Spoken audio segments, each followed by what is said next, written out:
Hi, my name is Marianie Ulecia, and I am doing this presentation for Addiction Family Counseling, HUS 4442. My major is Human Services. The film I decided to do was the 2000 film 28 Days. It is directed by Betty Thomas, and the leading character, Gwen Cummings, struggles with addiction to alcohol. She is sent to a rehabilitation facility to address her alcohol addiction, and it exposes the challenges she faces when she is finding her way to recovery, and also shows the effects that it does on her family dynamics.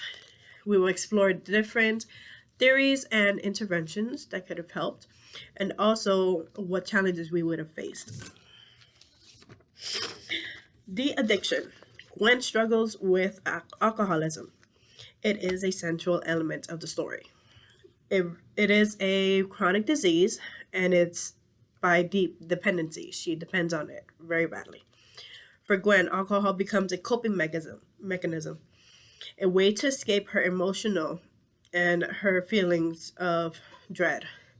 The impact of alcohol, of this addiction, is both mental and physical, clouding her judgment and disconnecting her from reality.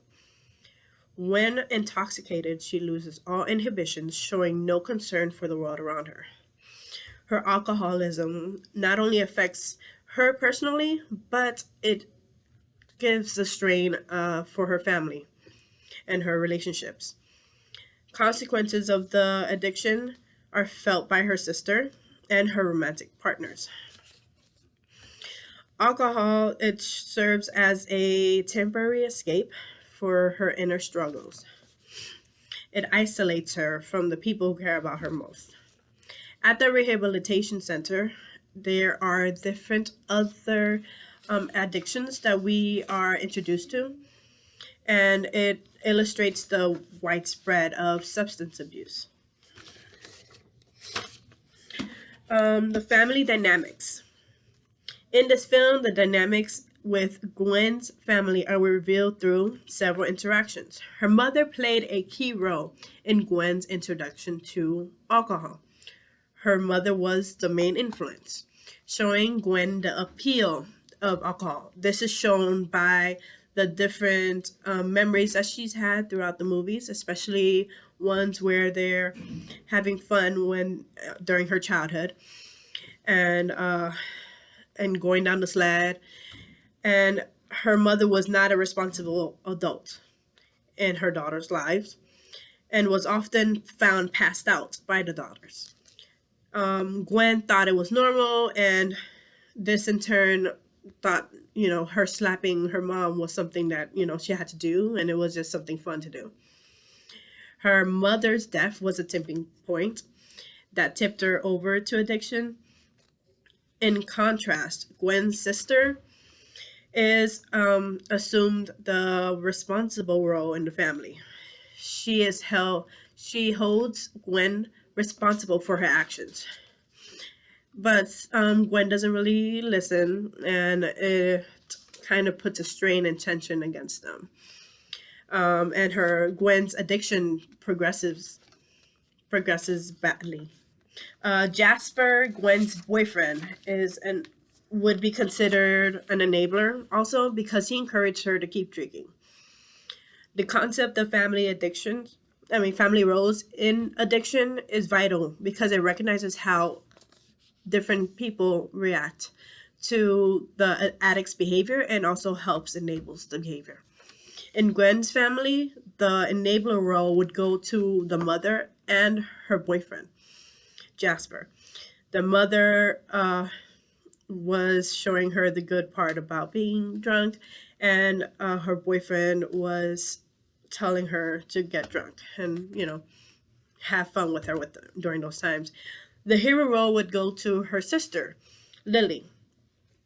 The scapegoat, Gwen, is the family member who becomes the focus of negative attention. She is often blamed for the dysfunction of the family. Lily does try to take on the responsibility on fixing the family, and that can lead to resentment and burnout. Theories that can help approach this family. There are several theoretical approaches that can be applied, and shown in 28 days. The first one would be Bowen's family systems theory.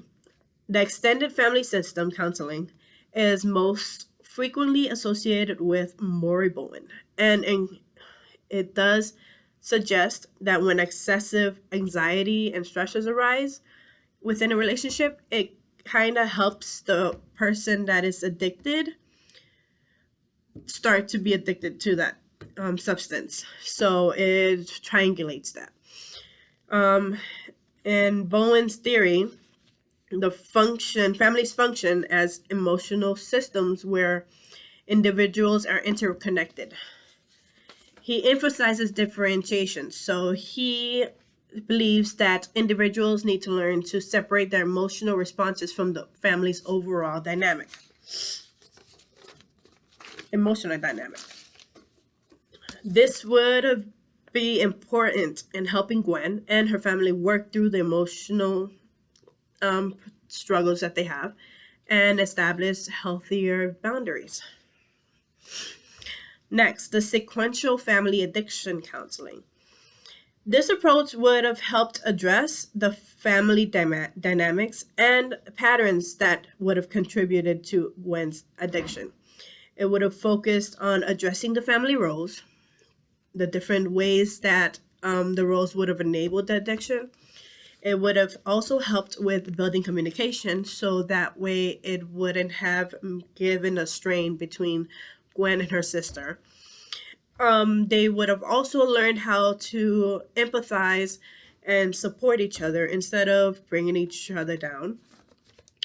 And could have broken enabling patterns. So they would have learned different patterns that would have,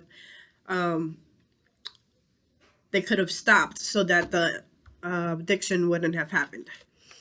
And it would have also fostered accountability. So that way they would have each been responsible for their own actions. It could have helped shift roles and dynamics toward a healthier interactions. Assessments in the movie and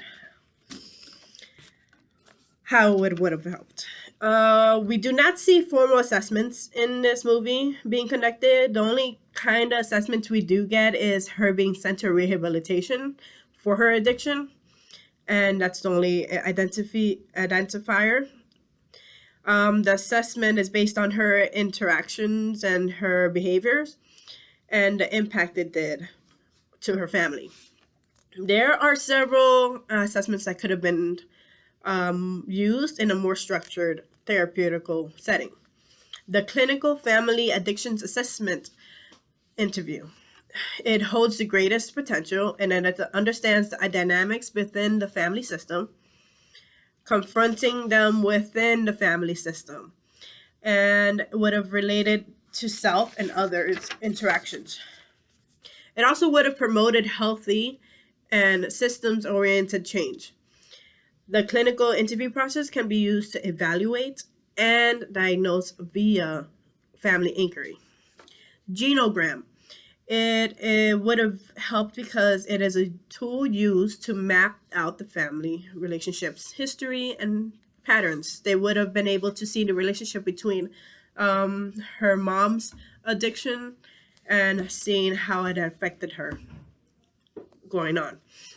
Another thing that could have been used was a breathalyzer, which would have been used before she got to the rehabilitation to show her current intoxication levels. Interventions that could have been used to help Gwen and her family. These interventions would depend on the framework that the therapist adopts. It would have focused on Gwen and her family to differentiate their emotional responses. For example, Gwen's sister could have been encouraged to assert her own needs and set boundaries, rather than taking on the role of the family hero. Cognitive behavioral therapy would have helped address Gwen's negative behaviors, and it would have been able to address her negative thought patterns related to her addiction. Family members could have been involved, so her sister could have also had cognitive behavior therapy. and would have learned how to cope with the emotional strain from living with someone that, had addiction. They also could have helped redefine the Gwen's family's role and establish healthier boundaries. They could have shown clear boundaries between Gwen and her sister, as well as encouraging Gwen to be responsible for her own actions. Barriers. There are several potential barriers that could have arisen. A resistance to change, so Gwen could have not wanted to change at all and would have lacked cooperation, like she kind of did in the beginning. She didn't want to be a part of the meeting. She didn't want to help out when she was at the rehabilitation center when she first got there. Another barrier would have been denial. So she would have refused her deep emotions that she didn't think was there, and also her sister would have also denied everything and wouldn't believe that she had any deep emotions about her addictions. Another challenge would have been lack of resources, so they would have not had the money to be able to send her to the rehabilitation, no counseling support. It is a compelling and challenging thing that people can deal with. In conclusion, this movie was very informative. It did show you a lot about the challenges and the dynamics with families, which I didn't know was a lot in there, but I understand now. And we can understand the roles played by different family members and how that can also be a dysfunction towards the person that is recovering. And we know that assessments can be very crucial in diagnosing the severity of the addiction and how it would have impacted the family system. We need to make sure that we are learning about these different addictions and how they can affect family, because you never know. You might have someone that is dealing with this and we might be able to help them. So I hope you guys enjoyed my video. But everything's good. Thank you and have a good day. Bye.